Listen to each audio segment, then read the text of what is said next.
Paz e bem, meus irmãos, minhas irmãs, bem-vindos, bem-vindas a este blog franciscano, Espírito de São Francisco, nas fontes franciscanas. Estamos hoje no 102º encontro e vamos estudar hoje, refletir a 19ª admoestação de São Francisco, que tem como título Do Humilde Servo de Deus.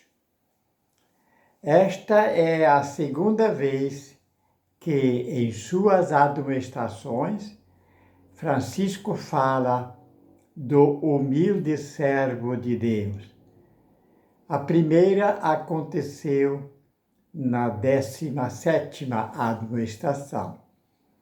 Mais adiante, na 23ª, voltará ao mesmo tema, falando então e especificamente da humildade. Com essa insistência, Francisco revela o quanto lhe importava essa virtude. Também nesse assunto ressoa nele a alma de seu mestre que, da mesma forma e muito, recomenda aos seus discípulos que fossem sempre humildes, simples e pequenos, menores. Vamos ouvir o texto. Bem-aventurado o servo que não se tem por melhor quando é engrandecido, exaltado pelos homens, do que quando é tido por vil, simples e desprezado. Porque quanto é o homem diante de Deus, tanto é em si mesmo e nada mais. Ai daquele religioso que é enaltecido pelos outros e por própria vontade, não quer descer. E bem-aventurado aquele servo que não se enaltece por própria vontade e sempre deseja estar sob os pés dos outros. Até aqui o texto da admoestação. Como a admoestação anterior, também essa, na verdade, contém duas admoestações, duas bem-aventuranças. Na primeira, Francisco diz que o servo de Deus é humilde quando não se altera com o que os outros dizem ou falam dele. E, na segunda, quando ele mesmo não procura jamais enaltecer a si mesmo. Novamente, Francisco começa e associa a bem-aventurança evangélica ao servo e não ao Senhor. Bem-aventurado o servo. Recordemos mais uma vez que, na Sagrada Escritura e em Francisco, a riqueza que envolve esta palavrinha deve ser buscada na experiência da gratuidade do encontro, de ser amado, de ser escolhido, eleito. Toda vez que esquecemos essa relação, desaguamos para uma compreensão meramente sociológica, política, econômica de servo. Servo, então, nesse último caso, não passaria de um simples empregado, súdito, gestor, ou pior ainda, um escravo. Jamais um amigo, irmão, pai, filho, esposo ou esposa. Um servo desenraizado dessa experiência, pode ser tudo, escravo de si mesmo, dos outros, do dinheiro, da fama, do poder, etc. Mas jamais servo de Deus. Ora, sendo nossa vida cristã essencialmente uma iniciativa da gratuidade e do amor de Deus, que vem ao nosso encontro, nossa resposta não poderá jamais ser outra senão a de respeito, veneração e adoração àquele que nos chamou para segui-lo e para estar com ele. Por isso, ele será sempre o Senhor dos senhores e nós, de nossa parte, seus servos e servos de seus servos. Essa experiência vem muito bem decantada por Francisco no Monte Alverne. Ele exclama: quem és tu, dulcíssimo Deus meu? E quem sou eu, vilíssimo verme e teu inútil servo?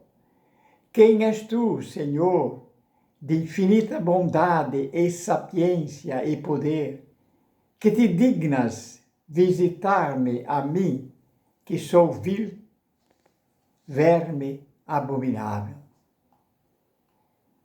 O desafio de um servo de Deus é buscar tão somente a grandeza de Deus, seu Senhor, jamais a sua ou de quem quer que seja.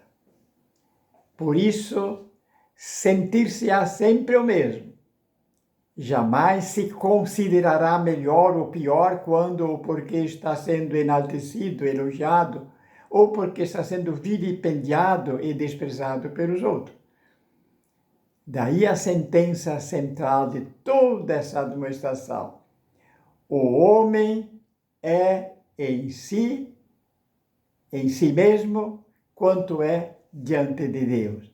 Nada mais e nada menos. Ou seja, somos aquilo que somos a partir de Deus e diante de Deus. Nada a partir ou diante de nós ou dos outros. Nem nosso julgamento, muito menos o julgamento dos outros, tem poder de nos fazer melhores ou piores. A frase começa com um porquê. Porquê indica que estamos diante de uma causa. E, por sinal, uma causa muito lógica e clara. Como os ramos da árvore são o que é a raiz, com sua seiva, nós também somos o que é aquele que nos escolheu desde toda a eternidade. Nos amou, criou e recriou em seu Filho amado, para sermos também seus filhos adotivos e muito amados. Diferentemente de nós, que colocamos e imaginamos Deus nas alturas, que está por cima e acima, o medieval e Francisco o veem e o compreendem como um Deus que vive humildemente embaixo, na raiz de tudo e de todos, a tudo e a todos sustentando e servindo a modo de humus, isto é, de terra, chão, fundamento, raiz. Ele sim é o servo bom e fiel. Por isso diz diante de Deus, ou melhor, por isso diz diante de Deus, eis o que somos, os fioretti, isto é, as florações de Deus, as florezinhas do belo, santo, admirável e humilde serviço de Deus. E, por acaso, precisaríamos ser mais e melhores? Por isso, quanto mais nos dispusermos a bem acolher essa nossa condição de servos humildes, mais expressamos, refletimos Deus e mais brilhará em nós a glória dessa nossa identidade, a glória da filiação divina, a bela e nova floração do novo paraíso do céu, recriado pelo seu Filho, o novo Adão. Se essa é a verdade acerca de nossa identidade, por que importar-se com o que os outros pensam, dizem ou falam a nosso respeito? Nem todo bem, todo engrandecimento, nem todo mal, nem todo rebaixamento que todos os homens puderem anunciar a nosso respeito, modificará em nada, nem um grama, nem um centímetro, nem para mais, nem para menos, o que somos. Não ordena o Senhor a que contemplemos as aves do céu, os lírios do campo? Pois, mesmo quando o homem os destrói, as aves nunca deixarão de ser aves, e tão somente aves, nada mais e nada menos. E os lírios serão tão somente sempre lírios, nada mais e nada menos. Nem a água de nossos rios e riachos, tão maltratada hoje, deixa de brotar limpa e pura de suas vertentes e fontes. E é justamente e apenas nisso que estará sua riqueza e sua contribuição para o bem de toda a criação. Ninguém poderá aumentar-lhes e nem tirar-lhes qualquer uma de suas virtudes. Continuará sendo sempre nossa irmã, muito útil e humilde e preciosa e casta. Cântico de Irmão Sol. Como Francisco mesmo já assinalou, só há um inimigo que pode degradar o homem, seu próprio corpo, pelo qual peca, a administração 10, isto é, seu próprio ego, sua própria subjetividade. Por isso diz o Senhor, qual de vós, por mais que se preocupe, pode acrescentar algum tempo à jornada de sua vida? A segunda parte da administração começa com um ai, mais uma semelhança com o Mestre. Como outrora Jesus chorou de dor e compaixão pelos filhos de Israel, que não queria voltar-se para o Pai, também Francisco sofre e se condói com a decadência do irmão. Qual decadência? Por decisão sua, por própria vontade, apegar-se ao enaltecimento que os outros, ou ele mesmo, lhe fazem. Uma das aspirações mais fortes do nosso humano é a autoestima. E se essa busca não faria mal nenhum, pois autoestima significa a valorização que eu mesmo devo buscar ou dar a mim mesmo.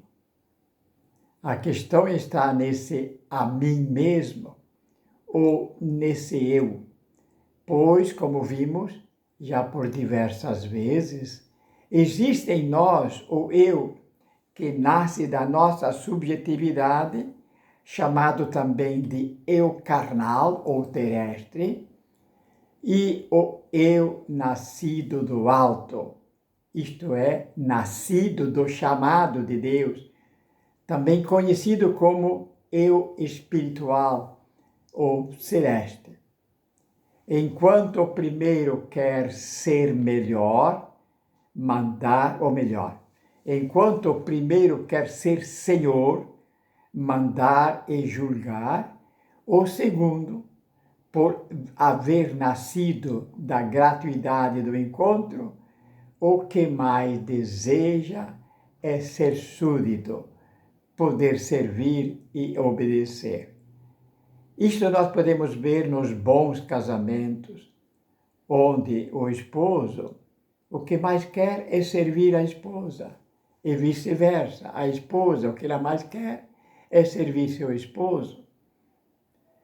O engano do primeiro é de achar que sua grandeza se assenta nele e por ele mesmo. Como vimos, nós, por nós mesmos, porém, somos um nada.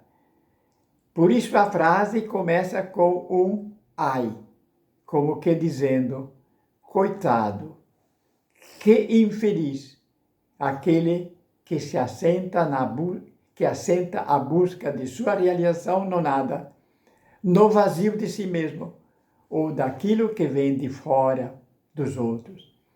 Cedo ou tarde, como casa construída sobre a areia, com o estriar das primeiras rajadas do vento, verá sua própria ruína.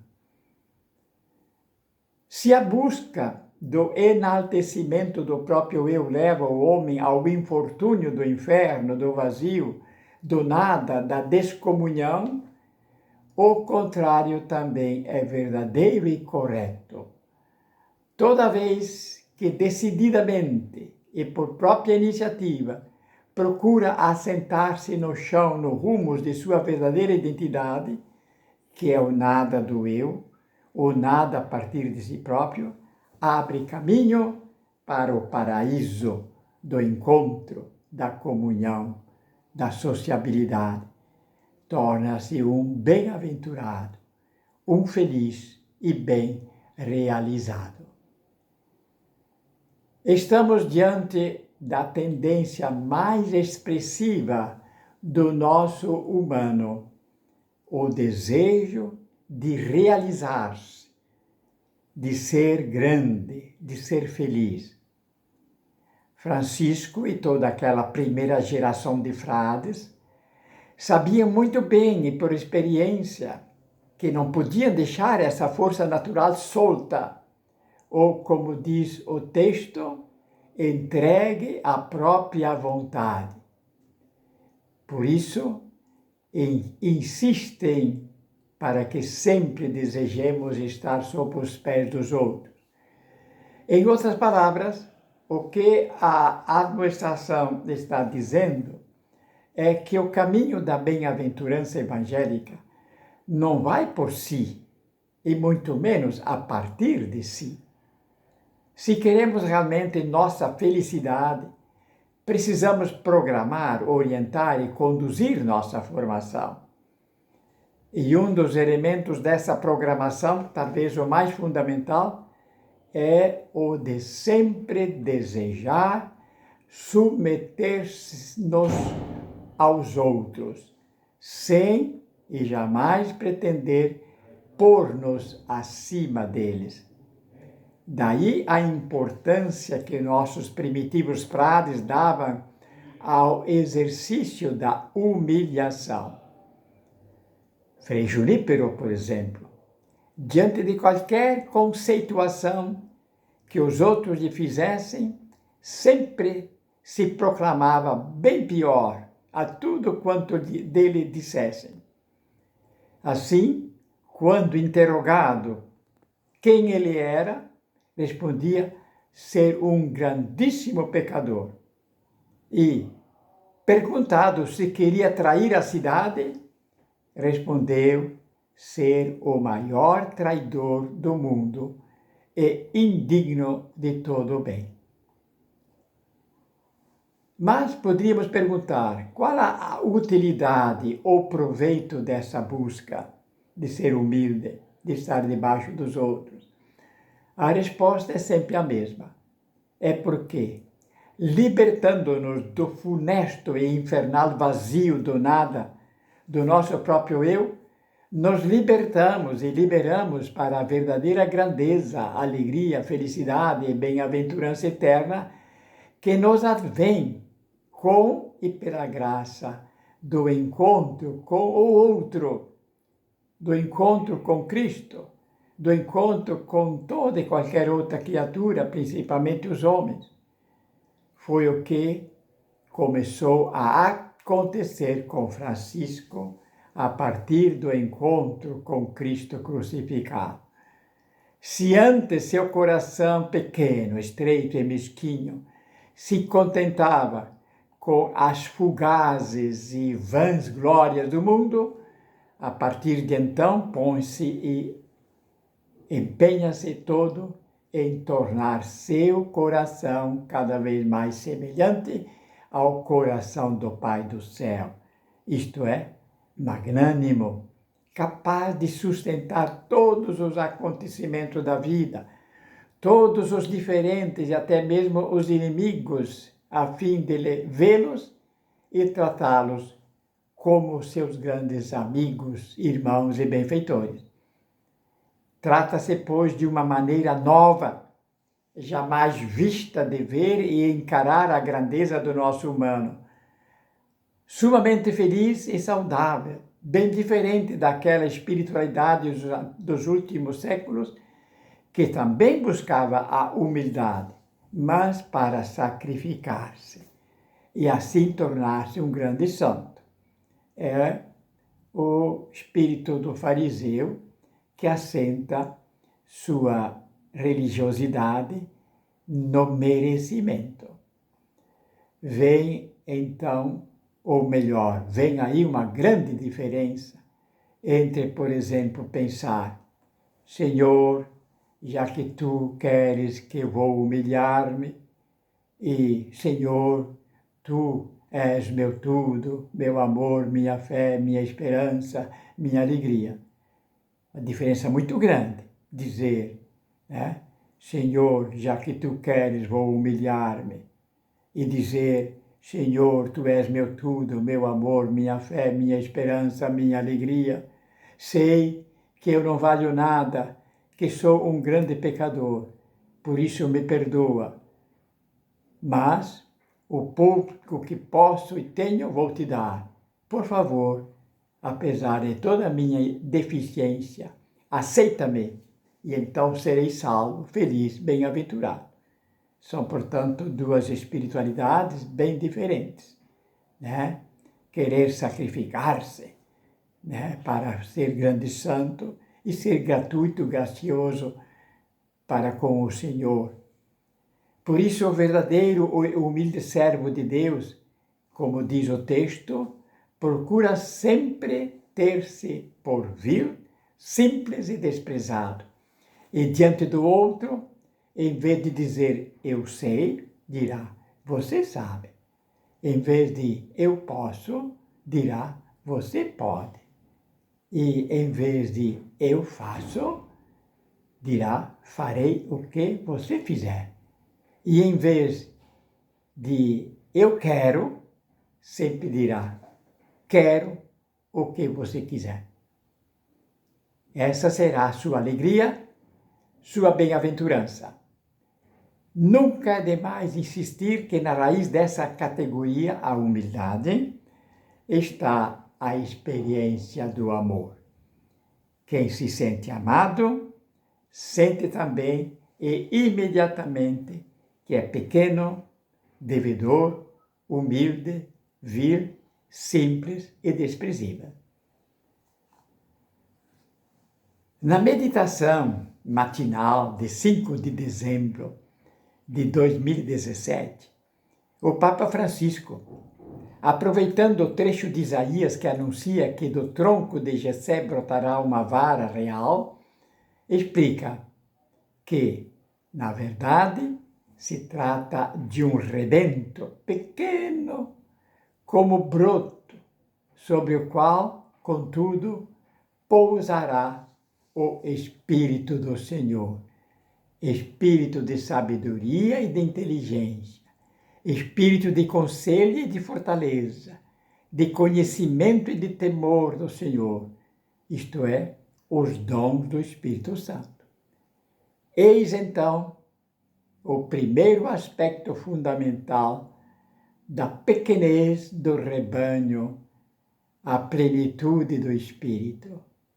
Esta é a promessa, este é o reino de Deus, reino que começa na pequenez de uma raiz da qual brota o rebento.